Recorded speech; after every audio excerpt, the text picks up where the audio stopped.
The February wind cut through the Montana pines like a blade, carrying the promise of another bitter night. Thomas McKenna pulled his wool coat tighter as he made his final rounds, checking the perimeter of his logging camp. At 42, his hands were rough as bark from years of working the northern timber, and his heart had grown just as weathered since Sarah's passing 3 winters ago. Before we begin, we'd like to ask you to tell us your name and the city you're watching from. We love getting to know our audience. Also, please don't forget to give this video a like, share it with others, and subscribe to our channel. That way, we can keep bringing you more stories like this one. The silence of the forest had become his companions, sometimes blessing, sometimes curse. During the day, the rhythmic swing of his axe provided a soundtrack to his solitude. But in the evening hours, when the work was done, the quiet pressed against him like a physical weight. He was about to turn back toward his cabin when he heard a soft whimpering, almost like the cry of a wounded animal. Something made him pause. Following the sound through a grove of towering pines heavy with snow, rounding a massive pine trunk, he stopped dead. Huddled against the base of the tree, wrapped in a tattered blanket, sat a young Apache woman. Her long black hair hung in tangled strands, and her dark eyes, filled with defiance and desperation, met his across the clearing. But it wasn't just her presence that made Thomas's breath catch. Arranged around her like a living circle were 7 small bundles, babies and toddlers, the oldest appearing no more than 3. Their faces were gaunt with hunger, their lips tinged blue with cold, and their cries had grown weak from exhaustion. The woman said something in Apache, her voice hoarse but firm. Though Thomas couldn't understand the words, the tone was clear. She was warning him away, protecting her children even in their dire circumstances. Her hand moved to a small knife at her side. "Easy now," Thomas said softly, raising his hands. "I'm not going to hurt you or your little ones." The woman's eyes narrowed, studying his face. One of the babies, a tiny girl who couldn't have been more than a few months old, let out a weak cry that pierced the cold air. The sound went straight to Thomas's heart, reminding him of his own daughter's brief life. Without thinking, he slowly reached into his coat and pulled out a piece of hardtack. He broke it into small pieces and placed them on the ground between them, then stepped back. "Food," he said simply, pointing. "For the children." The woman's expression didn't change, but Thomas noticed how her eyes flicked toward the bread. She spoke again in Apache, her voice softer now, but still wary. The oldest child, a boy with his mother's dark eyes, reached toward the bread with a trembling hand. The mother caught his wrist gently but firmly, shaking her head. She studied Thomas for a long moment, her gaze seeming to weigh his soul. Finally, she spoke in broken English. "You, white man, why you help?" "Because," Thomas said slowly, "I see a mother trying to protect her children. And that's something I understand." The woman's eyes searched his face again, and Thomas saw something shift, perhaps exhaustion winning over caution. She nodded once, then released her son's wrist. The boy immediately grabbed for the bread. But instead of eating it himself, he broke it into smaller portions and distributed them among his siblings. Thomas watched this act of selflessness with admiration and heartbreak. These children, despite their desperate hunger, were sharing what little they had. "What's your name?" Thomas asked gently. The woman hesitated, then replied, "Ayana." "That means eternal blossom." "My babies. I'm Thomas McKenna. These woods, this is where I live, where I work." Ayana nodded slowly. "We travel many days, looking for a safe place." Thomas felt a knot forming in his stomach. "Where are you trying to go?" Ayana was quiet for so long that Thomas wondered if she would answer. Finally, she spoke, barely above a whisper. "Nowhere to go. Tribes say, I bring shame. White man's babies, they say. Father of children, he leave when soldiers come. Now we have no place." Thomas felt his heart clench as the full scope became clear. She was caught between 2 worlds, rejected by her tribe for bearing children with a white man, with nowhere to turn in a hostile frontier. The wind picked up, sending snow down from the pine branches. Several children whimpered, pressing closer to their mother for warmth. Thomas looked at their small faces, some showing Apache heritage, others lighter-skinned, all of them beautiful and slowly freezing. "Listen," Thomas said, taking a step closer. I have a cabin. It's warm, and I have food. You and your children can stay the night. Get warm. Get fed. Ayana's eyes flashed with hope, quickly replaced by suspicion. Why? What you want? I don't want anything. Just no child should be cold and hungry if there's a warm place nearby.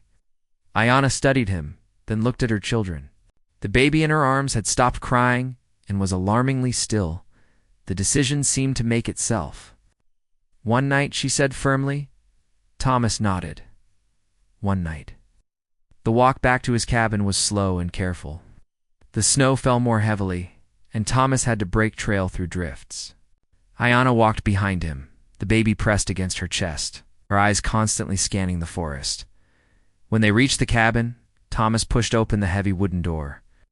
The single room was simple but clean, with a large stone fireplace and a rough-hewn table. Ayana hesitated at the threshold, her children clustering around her. Please, Thomas said softly, stepping aside. Come in, warm yourselves. One by one, the children entered, their eyes wide as they took in the warmth. Ayana came last, her hand still on her knife, but Thomas could see the relief in her eyes as heat began to drive the cold from her children's faces. As the door closed behind them, shutting out the wind and snow, Thomas realized something fundamental had changed. For the first time in 3 years, his cabin was filled with voices other than his own. And despite the uncertainty of what tomorrow would bring, he found himself grateful for the company. The longest night of winter was just beginning. Morning sun filtered through frost-covered windows, casting shadows across the rough wooden floor where 7 children slept in a tangle of blankets. Ayana sat upright against the wall, alert despite having barely slept. Thomas had spent the night in his chair by the fire, feeding the flames and stealing glances at his unexpected guests. The simple act of sharing. His space had awakened something in him that had been dormant since Sarah's death, a sense of purpose that extended beyond surviving another day alone. Morning, he said quietly. Ayana nodded, her expression still guarded but less hostile. The baby Sileh, meaning star, stirred in her mother's arms, making soft sucking sounds. She's hungry, Thomas observed. All of them are. Ayana's jaw tightened. We go today. Find other place. In this weather? Thomas gestured toward the window where snow continued falling steadily.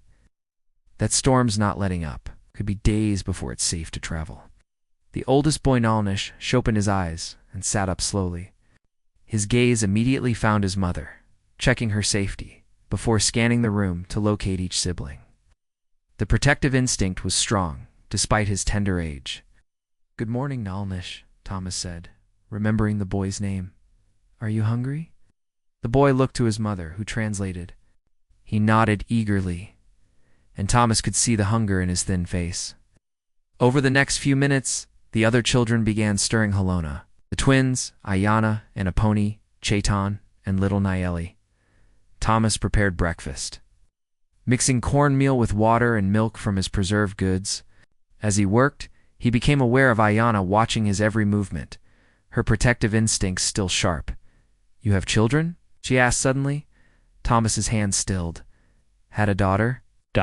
She died when she was born. My wife Sarah died with her. Ayana's expression softened. I am sorry. It's a hard thing to lose, child. Yeah, it is. They ate in relative silence, the children's hunger making conversation impossible. Thomas watched them eat with desperate efficiency and made a mental note to prepare more food next time. After breakfast, Thomas stepped outside to assess the weather. The snow was falling heavily, and the wind had picked up, creating drifts that reached his waist. This was shaping up to be one of the worst storms he'd seen in years. When he returned, he found Ayana preparing her children for departure. The baby was crying weakly, and the other children were bundling themselves in thin blankets. You can't go out in this, Thomas said firmly. That's not weather for travel, especially with children. Ayana's eyes flashed. We cannot stay. It is not right. We bring trouble. What trouble? There's nobody around for miles. The nearest town is 3 days' travel in good weather. White men? They come sometimes, looking for Apache. If they find us here, Thomas understood her fear. But sending this woman and her children into the storm would be signing their death warrants. Look, he said, crouching to her eye level. I've been living out here for 8 years. Nobody's traveling in this weather. You and your children will be safe until the storm passes. Ayanna studied his face, then looked at her children. Crying had weakened 2 whimpers, and exhaustion showed in all their faces. The internal struggle was clear, protecting her children versus trusting a white man. 2 days, she said finally. When storms stop, we go. Thomas nodded. 2 days. As the morning progressed, the cabin filled with the sounds of children's soft murmurs and occasional giggles that spoke of young lives finding comfort. Thomas found himself fascinated by the family dynamics. Ayanna was clearly the center of their world, but each child had their role. Milnish acted as protector, Halona helped with younger children, and the twins communicated in their own language. What struck Thomas most was how well behaved they were, not through fear, through understanding of their circumstances. By midday, the storm had intensified beyond anything Thomas had seen. The wind howled around the cabin, and occasionally, smoke was forced back down the chimney. This is a bad one, Thomas muttered, checking his windows. Ayanna, he said, settling by the fire. Can I ask you something? Your children are also young. That's 7 children in 3 years, how? Ayanna's face hardened. White man, he say he love me. Say he'd take me to live with his people. We have Nulnish, then Halona, then twins. Each time, he say next time we go to his people. But soldiers. Come to village, he'll leave with soldiers. Never come back. Thomas felt anger rise not at Ayanna, but at the man who had abandoned her. And your tribe, elders say, I bring shame. Mixed blood children belong nowhere. They say, I choose white man's world, so I must live in white man's world. But white man's world do not want Apache woman with many children. Lonely Ayanna observed, studying Thomas. Yeah, I am. The afternoon passed quietly, with Thomas teaching simple English words while Ayanna tended to the younger children. As evening approached, he began preparing a more substantial meal. Why you help us? Ayanna asked suddenly. Thomas paused. I guess because I know what it's like to be alone, to have nobody. And I know what it's like to lose the people you love most. But we are strangers, different people. Are we? Thomas looked at the children playing quietly.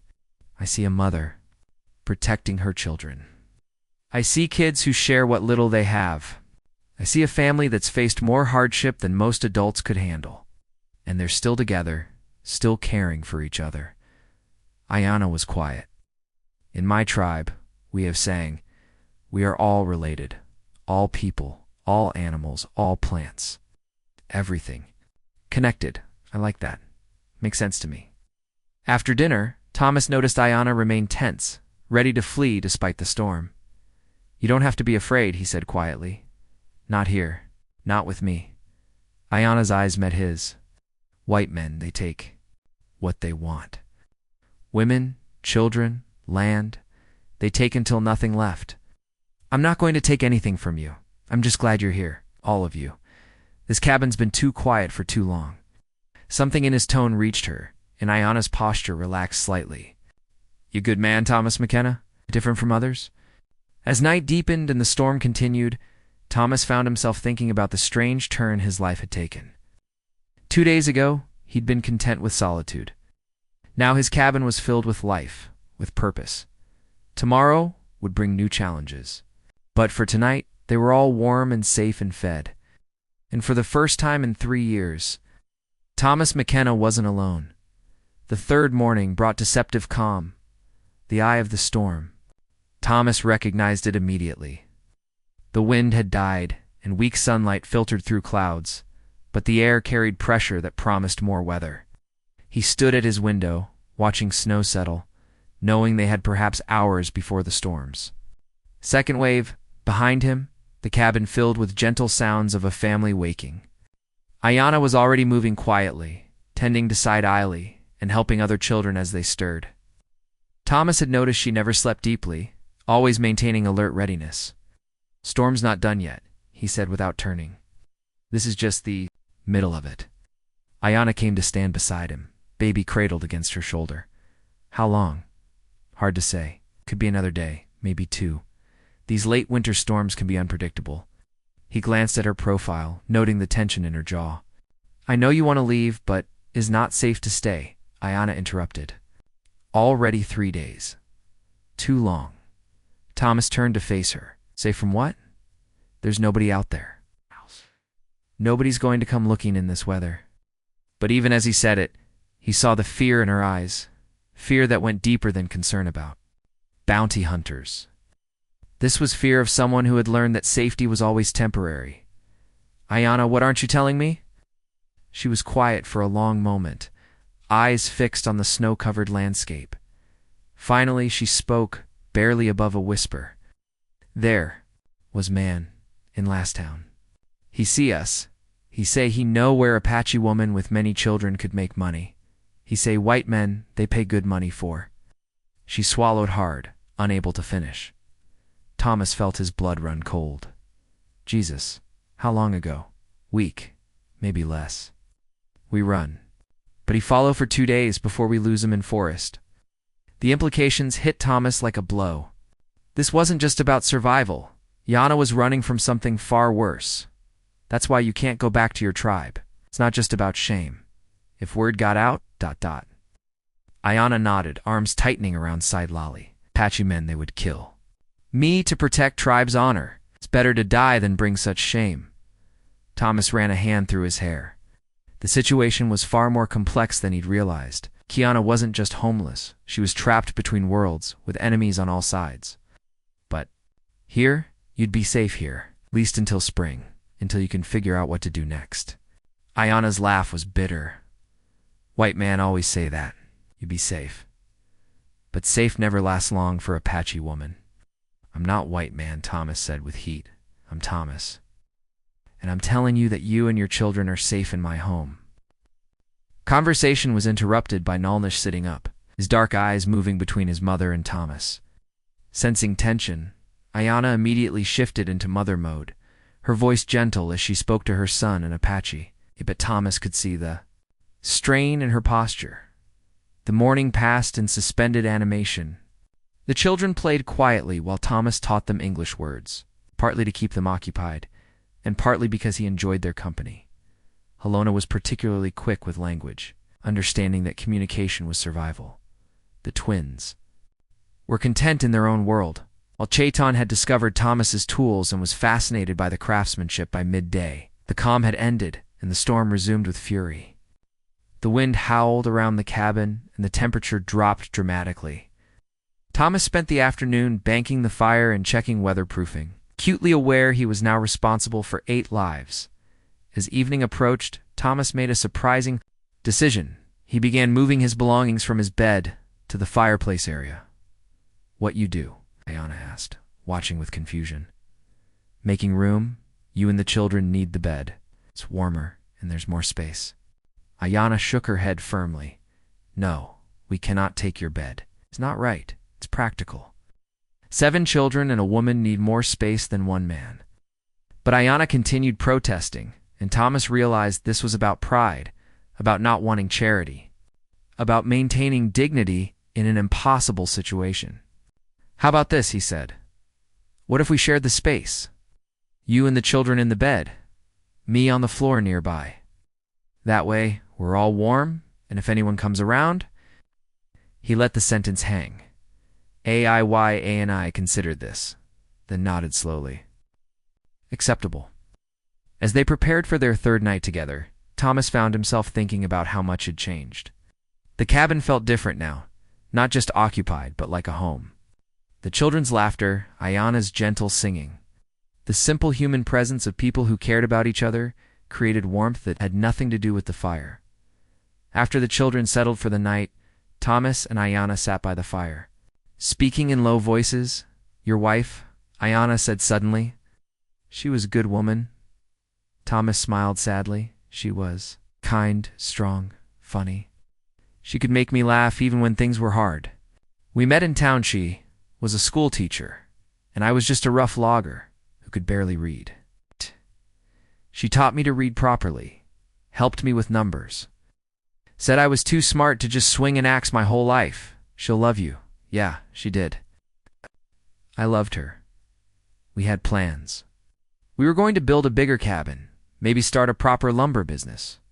Have a house full of children. He poked at the fire. After she died, I couldn't see the point in any of it, so I just existed.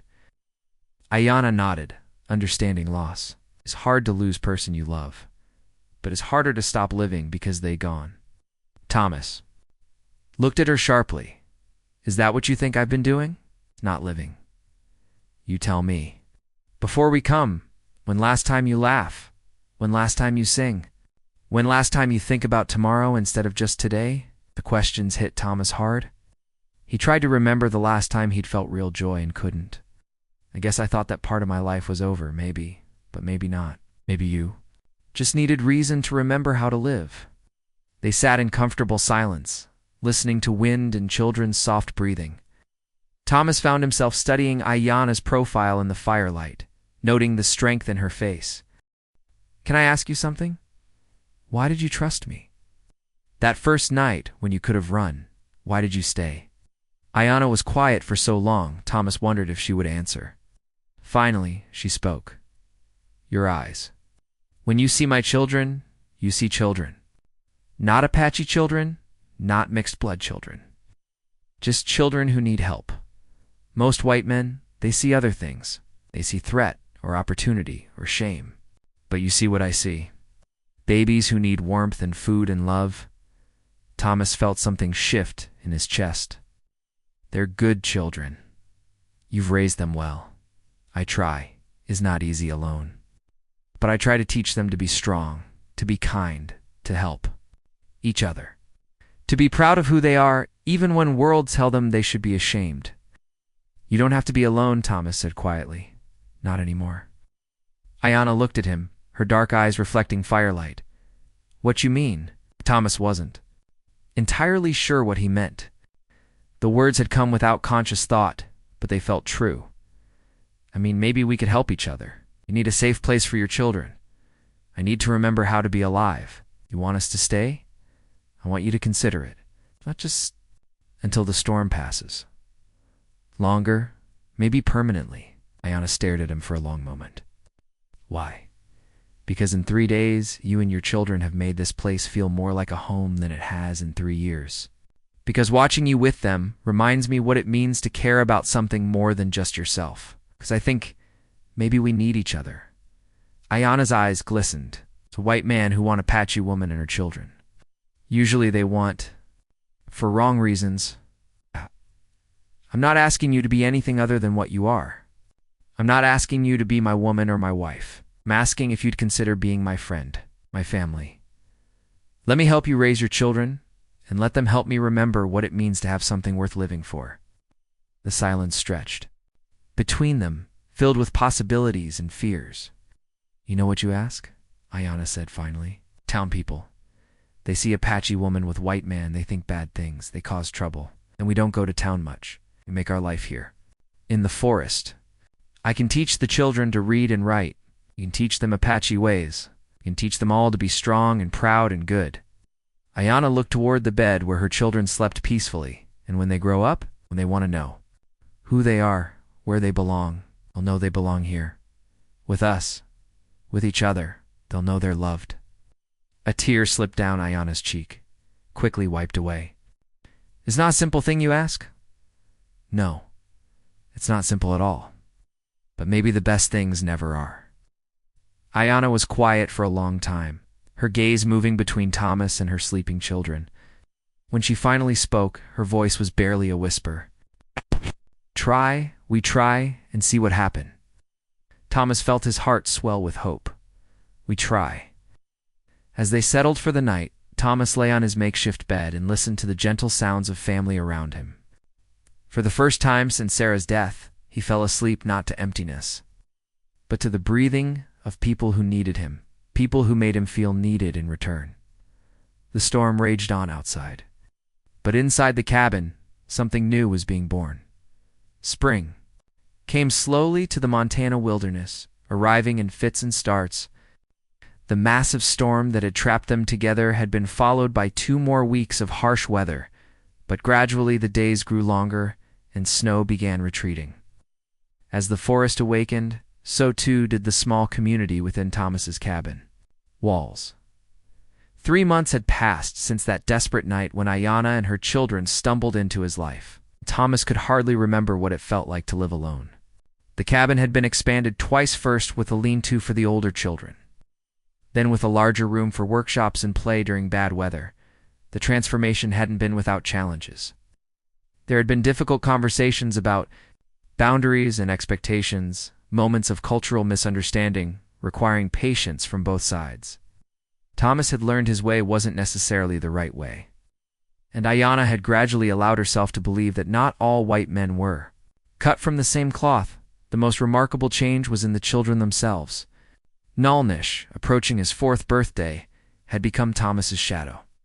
Following him during work and absorbing lessons about forestry and carpentry, his English had improved dramatically, though he still preferred Apache with his family. Helona had appointed herself the family's translator and mediator, moving effortlessly between languages and cultures.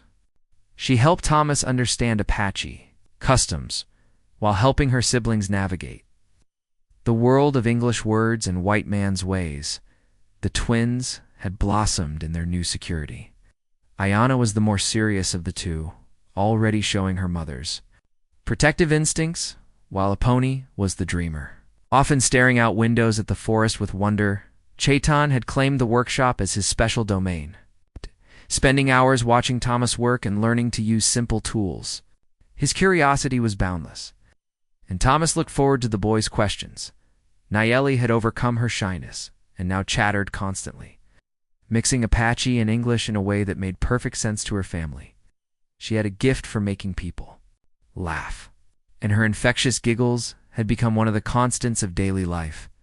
And Sidalai little Star had grown from a weak infant into a healthy, curious baby, just beginning to pull herself up on furniture and babble her first words. She was the heart of the family, beloved by all, and spoiled shamelessly by her siblings. As for Ayanna herself, the changes were subtle but profound. The constant tension that had marked her first weeks had gradually given way to something approaching peace. She still maintained vigilance. Thomas doubted she would ever fully lose the wariness that had kept them alive, but she had learned to trust in their safety. The relationship between Thomas and Ayanna had evolved into something neither had expected. It wasn't romantic, both were careful to maintain appropriate boundaries, but it was deeper than friendship.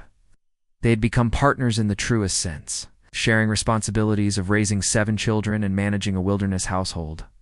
They had developed their own rhythms. Thomas handled heavy labor and outside world interactions when necessary, while Ayanna managed domestic aspects and maintained the children's connection to their Apache heritage. They made decisions together, consulted each other on matters large and small, and had learned to communicate not just in words, but in the subtle signals that develop between people who share close quarters and common goals. As spring progressed and snow continued melting, Thomas knew their period of isolation was ending. Soon, he would need trips to town for supplies and to sell his winter's work. The question hanging unspoken between him and Ayanna was what would happen when their private world met outside scrutiny. The answer came on a warm April morning when Thomas spotted a rider approaching through the trees. His first instinct was protective, to send Ayanna and the children into the woods, but the rider was moving slowly and openly, showing no signs of hostility. As the man drew closer, Thomas recognized Pete Crawford, a fellow logger who worked a claim 15 miles south. Pete was decent enough, though not particularly broad-minded about racial matters. His arrival would be the first real test of how their unusual family would be received. "Morning, Pete," Thomas called as the man dismounted. "Matt, what brings you up?" "This way." Thomas Pete nodded, but his eyes were taking in the changes, expanded buildings, children's toys scattered around the yard. Unmistakable signs of a much larger household. "Heard there might be trouble in these parts. Reports of renegade Indians. Thought I should check on you." Thomas felt his stomach tighten as Pete's attention fixed on Ayanna, who had appeared in the doorway with Saitelli in her arms and several children clustered around her. "Those your guests, Thomas?" Pete asked carefully. Thomas looked back at Ayanna, seeing the fear in her eyes despite her composed exterior. This was the moment he'd been dreading and preparing for. "That's my family, Pete," Thomas said clearly, emphasizing the word family. "Ayanna and her children. They've been living here with me." Pete's eyebrows rose. "Your family? That's right. Any problem with that?" Pete was quiet, his gaze moving between Thomas and the Apache woman and children. Thomas could see the internal struggle-ingrained prejudices warring with respect for Thomas in evidence of his own eyes, which showed him a peaceful domestic scene rather than dangerous renegades. "No," Pete said finally, though uncertainly. "No problem, I guess. Just unexpected. Life's full of surprises. Would you like some coffee?" "Ayanna makes it better than I ever did." The invitation was a test, and they all knew it. Pete glanced again. At Ayanna, who had stepped fully out of the cabin, her chin raised with quiet dignity. Sure, coffee sounds good." Inside the cabin, Pete's eyes widened at the obvious improvements to the property. The expanded buildings were well built, the yard was clean and organized, and there was an air of prosperity and contentment that was impossible to miss. Ayanna served coffee with gracious efficiency, and the children, after initial shyness, gradually returned to normal activities. Nolnish stayed close to Thomas, while Helona helped serve with the poise of a young lady. The twins played quietly, and Chayton examined Pete's horse with fascination. "I'll be," Pete said after a while, watching Chaitan demonstrate his knowledge of wood grain. "That boy knows his timber. He's got a good eye." "All of them are bright kids." Pete nodded slowly. "They seem well adjusted. Happy, they are." As Pete prepared to leave, he pulled Thomas aside. "Thomas, I'm not going to pretend I understand all this, but I can see that you've got something good here. Something that works. I do. But you need to know there's talk in town. About Apache raids, about the government's new policies. Things are getting tense. Some folks might not be as understanding as I am." Thomas felt a chill. "What kind of talk?" "The kind that could make life difficult for people in your situation. You might want to think about keeping a low profile for a while." After Pete left, Thomas found Ayanna in the garden she'd started behind the cabin, teaching the children to identify edible plants and herbs. "What'd he say?" she asked quietly. Thomas glanced at the children, absorbed in their lesson, then back. At Ayanna, he said there's talk in town. About Apache troubles. He thinks we should be careful. "You want us to leave?" "No, I want us to be smart. Maybe we don't go to town for a while. Keep to ourselves until things settle down. And if they not settle down," Thomas looked around at the children, at the home they'd built together, at the life they'd created, "then we deal with that when it happens. We deal with it together." As summer approached and their isolation deepened, Thomas found himself reflecting on the unexpected turn his life had taken. A year ago, he'd been a lonely widower, living day to day without purpose or hope. Now he was patriarch of a family of 9, responsible for 7 children who called him Papa Thomas and trusted him to keep them safe. It wasn't the life he'd planned, but it was the life he'd been given. And as he watched Ayanna teaching Saitali to walk, while the other children played in the meadow beyond their cabin, he realized that sometimes the best gifts came in forms you never expected.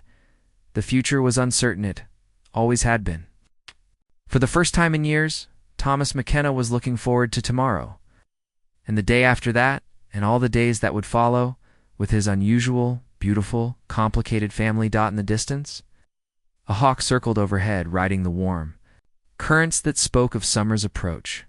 Thomas watched it soar and thought about freedom, about finding your place in the world, about the courage it took to build something new from the ashes of what came before.